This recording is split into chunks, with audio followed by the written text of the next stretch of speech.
Boswell'S Galloping Farmers, Episode 2, Over the Top.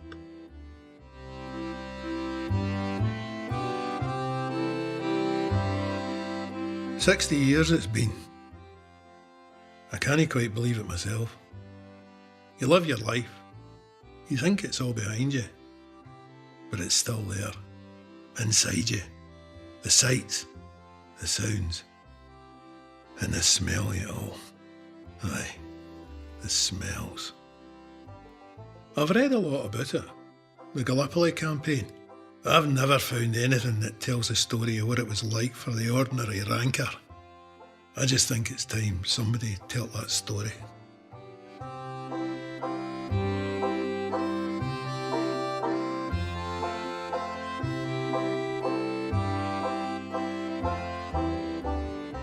After a couple of days in the frontline trenches which passed without any further serious incidents, our lads, now known as bombers, were pulled back.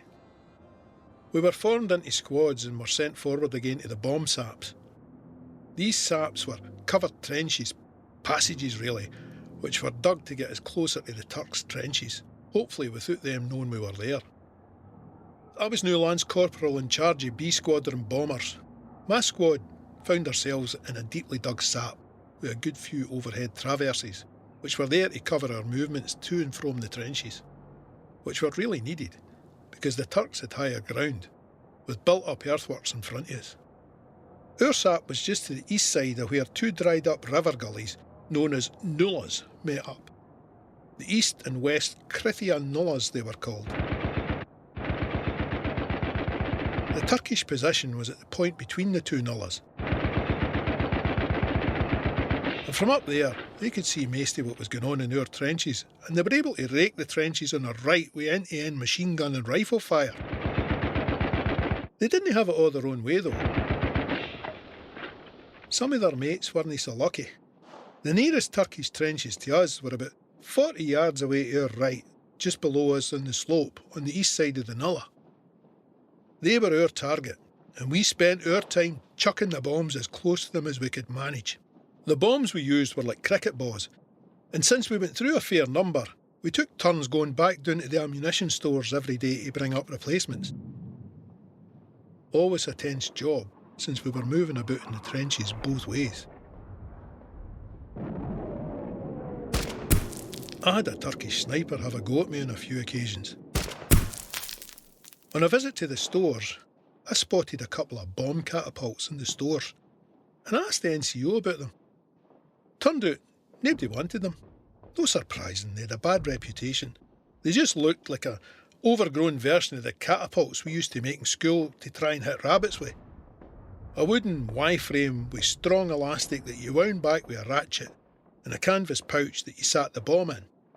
You wound it up, put the bomb in, lit the fuse and pulled the trigger. Their bad reputation came from the fact that in a lot of cases the damn things collapsed and blew up in your own trench, so bombers used to fire and run like an idiot round the corner for cover, just in case. Bombers were all fast runners. Still, I thought they would be worth a go if we set them up right. So, when I got back to our sap, I contacted Mr. Montgomery and asked him if he would give me a chit to get one of them up to try. He liked the idea, so I went back down with a chit and brought one of them back up with me. By the time Mr. Montgomery and me had it built up, it was dark, but we gave it a try, lobbing a good few bombs out towards the Turks. We were trying to get to their communication trenches, where we knew there would be a lot of movement at night time. We were banging the bombs out to a distance of about 80 to 100 yards.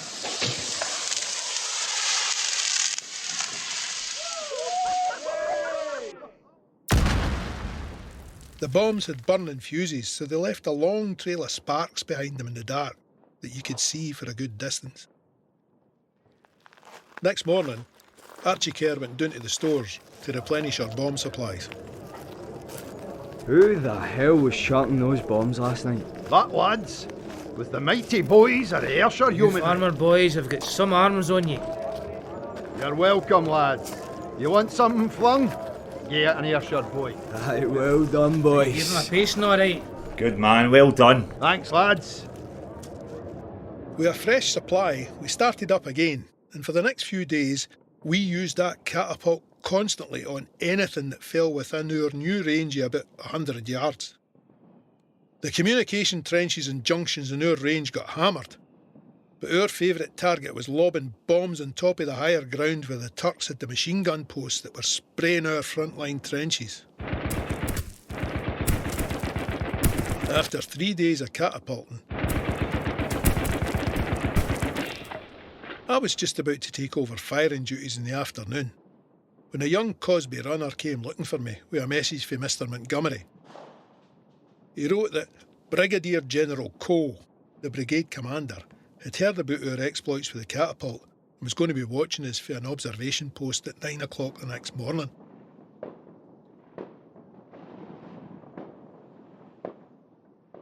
The runner told me that Mr. Montgomery had said to tell me that he hoped we'd put on a good show for him. I decided that the target would be the Turkish machine gun nest on the high ground. So I set up the catapult and ranged it for that target before nightfall. Then I left it set up ready to go. When we were getting ready the next morning, it seemed that the Turks had got Mr. Montgomery's message as well, and they were trying to spoil our show. During the night, they'd covered over our target with wire netting, held up with a wooden frame. Nonetheless, I decided that we would stick to our plan, and bang on 9 o'clock, we started throwing. We were bang on target with our first shot. But it hit the netting and bounced up and exploded about 10 feet above the barricade. I heard a faint cheer for the Turks. Looked like their defences had worked against us. I fired again. Watch. Watch. And this one exploded right on top of the wire. Oh, yes! The third one, which came right behind it, went through. Blew the frame and netting to pieces. How's that one for you? Nice one. Nae cheers for the Turks this time. I said to Archie Kerr, who was working with me. They went to a lot of trouble to cover that site during the night. Wonder if they put something there that they think is worth protecting then. Archie just gave a big grin and handed me another bomb. We kept firing on the site as fast as we could get the bombs loaded and on their way. After about half an hour, I felt a hand clap on my shoulder and turned round and found myself looking at the crossed swords on the cap of the Brigadier, all 5'3" him. He was a wee man physically, but a good soldier. And all ranks thought well of him. He had a smile as big as Archie's had been and said, "Very good work, Corporal. Carry on." He headed off back down the trench with his aide.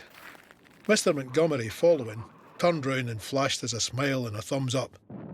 I held out my hand to Archie. He shook it and then turned to get another bomb ready. We carried on hitting the Turkish positions with our catapulted bombs for the rest of our stint at the front.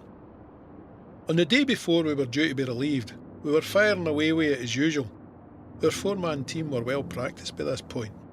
I was sitting back on a sandbag with the catapult in between my spread-eagled legs, and below the point where the bomb flew to the catapult, lighting the bomb fuses and firing them off with the trigger release. Two of the lads were using periscopes and acting as observers, spotting where the bombs fell and gaining his adjustments for direction and range. And John Fraser, a lad from Mauchline whose brother Harold was also in the yeomanry, I knew them because their dad ran a pub in Ayr, was working the winding handle which stretched and tensioned the rubber slings. We were in the middle of a run of firing a good few bombs that were landing well. We set up and fired again, me shouting, "Bomb away!" so that the observers could track it. When I realised that the bomb hadn't gone. Instead of firing out the trench, it had dropped out of the sling and fallen just behind the V of the catapult arms. I remembered the stories about bombers firing and running because the bombs would blow up in the trenches. I couldn't run. I was stuck in my firing position with legs akimbo, and I also couldn't get to the bomb lying with its fuse fizzing about 4 feet away from me. Nobody else had seen it. The observers had their eyes glued to their periscopes, And Fraser was also looking to the sky, trying to focus on the bomb which should have been flying through the air. The bomb had a 62-second fuse for the time it was lit. With the burn down we allowed before firing to make sure it blew up where it was aimed, I reckon we had about 10 seconds left. I roared. Quick, Johnny! Is that your fit? He didn't hesitate, scooped up the bomb and threw it over the parapet of our trench. It exploded immediately, and showered us all with sandbags and muck for the parapet. The observers hadn't a notion about what had happened, and one of them, Willie Murray, yelled, Where the bloody hell did that come from? as he dived for cover, thinking that a Turkish gun had us in its sights. My shout and Johnny's quick action and bravery saved all four of us from being blown to bits. We pulled ourselves together and explained to the others what had happened. We examined the catapult and found that the shoe, the canvas and rubber pocket that the bomb was sat in for firing, had a hole in the middle, about 1 inch in diameter. The hole was too wee to have let a bomb fall through it, but when we looked at it a bit more, we found that when the shoe was put under pressure, the rubber stretched the hole and allowed the bomb to fall out of it. A wee hole in the canvas nearly done for all of us. That was the end of our catapulting until we could get a replacement shoe for it. So having nearly blown ourselves up the day before our tour ended, we were lucky to be relieved the next day by a bomb section of the Lanarkshire Yeomanry under Lance Corporal Simpson. I had met him on board the Arcadian on the way out here, and I got on well with him. He was a good man. 6 feet tall, built like one of the Clydesdale horses his family were known for breeding. He was one of the nicest chaps you could ever hope to meet. He'd heard of our catapult exploits, and I told him of our near miss yesterday and warned him not to use the catapult till a new shoe was fitted. We had requested one already, and it would get sent up for the stores when they had it. We left the Lanark boys to get settled in, and we headed back to one of the support trenches to start our stand down. We were there less than an hour when a stretcher party came through, heading back to the field hospital. The man on the stretcher was Corporal Simpson. I walked along beside the stretcher bearers. Corp, what happened? Did you get hit? When we looked at the catapult, we thought that the hole of the shoe was too wee to let a bomb fall through it, and we thought, oh, we'd give it a go. No! I told you not to use it. It goes when you stretch it. Aye, we know that now, all right. But we split up the sap into sections with sandbags just in case. And it was only me and another lad in with the catapult, but both of us ready to leg it if it went right. Are you mad? But it seemed so, Sandy. Anyway, just as you said, same thing happened. Bomb fell out onto the flare. I gave it a good boot into some sandbags and we ran for it. The other lad got out, but I tripped out of a sandbag and hit the grun. I'd probably been alright if I'd stayed down, but I jumped right back up again and the bloody bomb exploded to hint me. You've made a right mess with bleeding onto that stretcher. You okay, do you think? Oh, I am alright. It feels like I've got about 100 weight of shrapnel in my arse right here, but Mo says it's superficial. Nothing serious. I heard later that he had died shortly afterwards for his injuries. We went back to the line at the end of that first week in November. I went up with my bomb squad the day before the regiment. This time, we were occupying a bomb sap that was about 150 yards to the right of the one we had held before. We were positioned at a spot known as the Vineyard. It was a small area about 100 yards wide in front of us, and it had been the most fought over place in Hellas. In front of our trenches, the ground was covered in corpses. It was the scene of a good few unsuccessful attacks by our troops since July. We heard that 5 weeks before, a platoon of the Lancashire Regiment, I think it was, went over the top. 72 of the poor buggers. And when they were about halfway across, they were wiped out to a man by machine gun fire for the Turkish side. In fact, for the same redoubts I had pelted with bombs from my catapult in our previous spell in the trenches. From where we were, we counted our 300 dead lying between our lines and the Turks. They were nearly all British, and a very large number of them were dressed in kilts. It turned your stomach. And then it started to rain, which made the stench worse and brought out huge swarms of flies, even worse than before. impossible to describe or imagine. Every mealtime, our stew was covered in flies. The same flies that were infesting the bodies in front of us, and they got into our mouths, whatever we did. The only jam we had was apricot, and that seemed to attract the flies in even greater numbers as soon as anyone opened a tin of it. The men were so sickened by it that they christened it parapet, as that was where they chucked it or stowed it, still in the tin, between the sandbags. A lot of the bully beef got shoved there too. It was so disgusting when it was opened. The heat had got to it. No surprising, I suppose, that dysentery ran rife until every other Tommy was affected by it. And then, just to put the tin lid on it, if you'll pardon the pun, there was an outbreak of jaundice, which became such a serious problem that between it and the dysentery, we were evacuating about 1,000 men every day due to sickness, with very few, if any, replacements coming out to join us. A couple of days later, I was told another attack on this sector by our troops was pending, and I had to try and make a break in the enemy's lines. It was too dangerous to use artillery, because we were dug in close to the line. It took a hell of a lot of bombs. In the following 4 or 5 days, we sent around 300 over every 24 hours, and some had to be sent out at night so the enemy couldn't repair the gaps. It wasn't a pleasant task, because there were a good number of our dead near the wire at the point we were to break. The bodies suffered a lot of damage, and that was hard to watch. But we managed to make a break of about 7 yards by the 15th of November, which was the date of the planned attack. My bombing officer was Lieutenant Montgomery. He was for Brigadier near Castle Douglas, and we knew him as one of the best breeders of Clydesdales in the region. He was leading the attack, and he told me, "Our men need a good night's rest before the attack, Barclay. You and your squad are to see that the enemy doesn't put up any new wire during the night." So I stayed awake, on watch with the sentries, and the break in the wire was still all right the next morning. The lads in the unit were excited. It was the first time they'd taken part in an attack. By now, our 5 squads of bombers had been issued with Mills bombs, and we were officially grenadiers. They were certainly an improvement on the bombs we'd had to make ourselves with the old jam tins and tobacco tins we'd been using, although by now there was no shortage of these, because the jam was full of flies and one whole consignment of baccy had the mildew. We were detailed to attack at 3 p.m, and at 10:30 that morning I was just thinking about getting a wee few hours sleep when I was told to take over as NCO in charge of the attacking grenadier party. Seemed Corporal Meikle had gone on the sick list. That was a shock.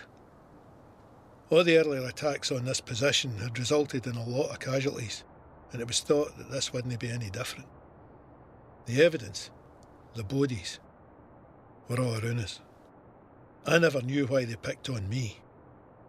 There were a good few other NCOs in charge of bomb squads who hadn't been awake all night, but they were my orders. I didn't get my sleep. Instead, we attended a communion service organised by the parson for all the men going in. Come, thy will be done on earth as it is in heaven.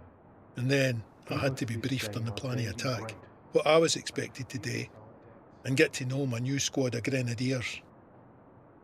I was still worried about it, but I didn't have time to be dwelling on what might be ahead for us all.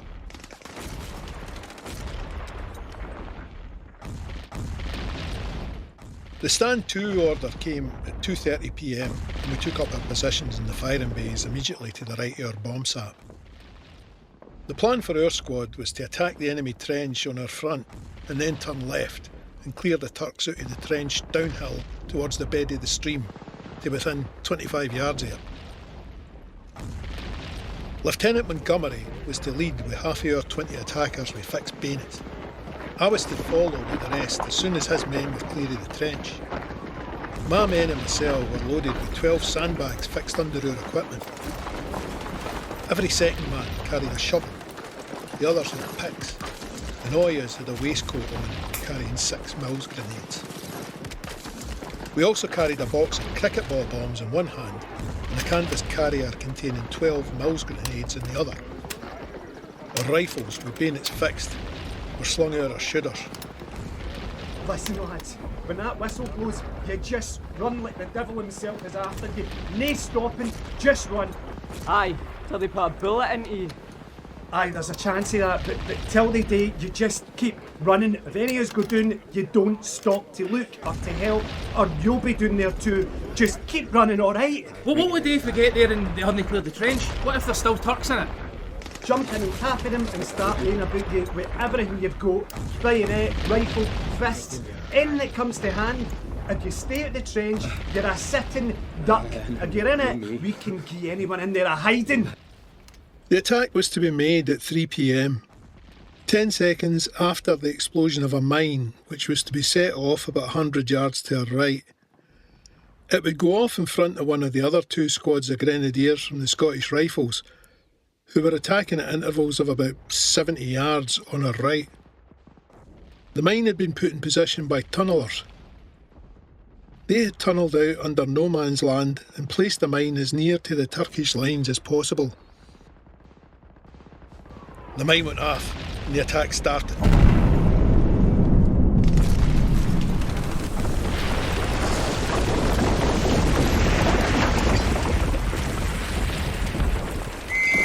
Mr. Montgomery led his squad over the top as soon as the debris settled.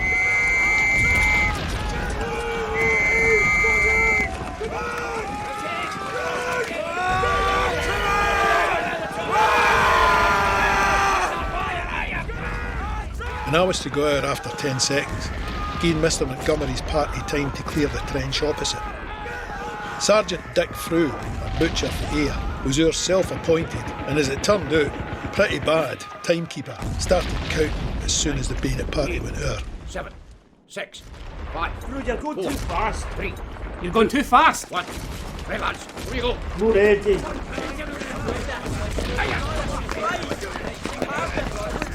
We hadn't any ladders, so we had to get up and out as best we could, with 1 or 2 of our mates giving us a push up moor. I just remember shoving the box of bombs over the parapet and grabbing hold of the end of a sandbag to heave myself up. It came away in my hand, so I threw the bomb carrier over the top, scrambled up with the help of the pushers, grabbed my 2 loads of bombs and ran like hell towards the enemy trench. With the load we had to carry, we all had to scramble out. But when I looked round, I saw we were all running in a rough line. Ahead of us, I could see the bayonet men within a few yards of the enemy parapet, with some of them already jumping down into the trench. Then suddenly, about halfway across, I saw spurts of earth rising from the ground ahead of us. I wondered what they were, when it dawned on me that we were coming under heavy rifle fire. The bayonet men had got over and into the Turks' trench before the enemy riflemen had opened up. This rifle fire was coming from the reserve trench of the enemy and from the high ground to our left front on the other side of the nullah.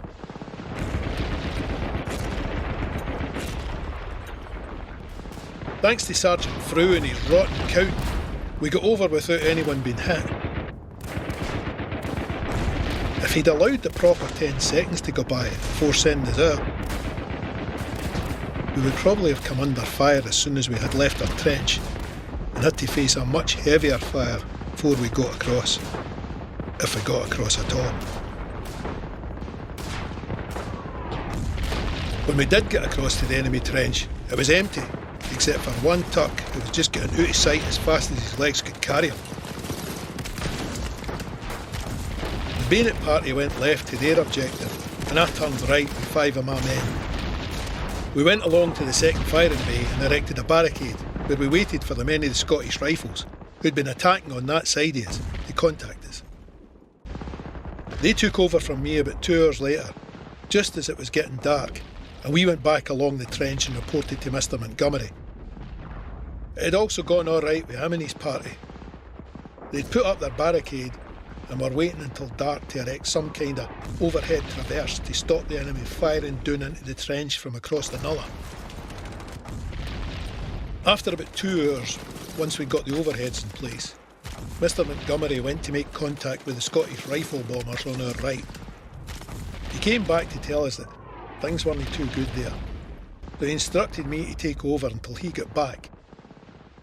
The 2 bomb parties on our right side had taken a hammering and had suffered a lot of casualties in the assault. They'd no officers or NCOs. I didn't see the lieutenant again till about 4 the following morning. For the start of the attack, there had been intense artillery and machine gun fire coming from both sides. Some of your naval guns were joining in,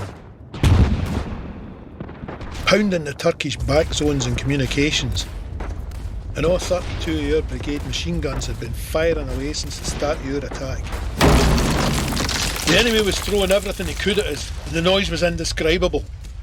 We had to shout into each other's ears to be heard, and when darkness came, it brought the rain, and thunder, and lightning. We were soaked to the skin. But I think we hardly even noticed, we were so worked up. At least, I was. There's Ayrshire men, Lanark men, Surtees and Crosbys, Fairmars and Steelmen and wee Glasgow Keeleys. There's nae fit for us, but we're feeding the beasties in the bloody red mud that's beyond Suvla Bay. For we're all in the mud, and we're kneeling and praying. If you poke up your feet, you could guy well be staying. If I ever get paid, there'll be money still laying in the bloody red mud that's beyond Suvla Bay.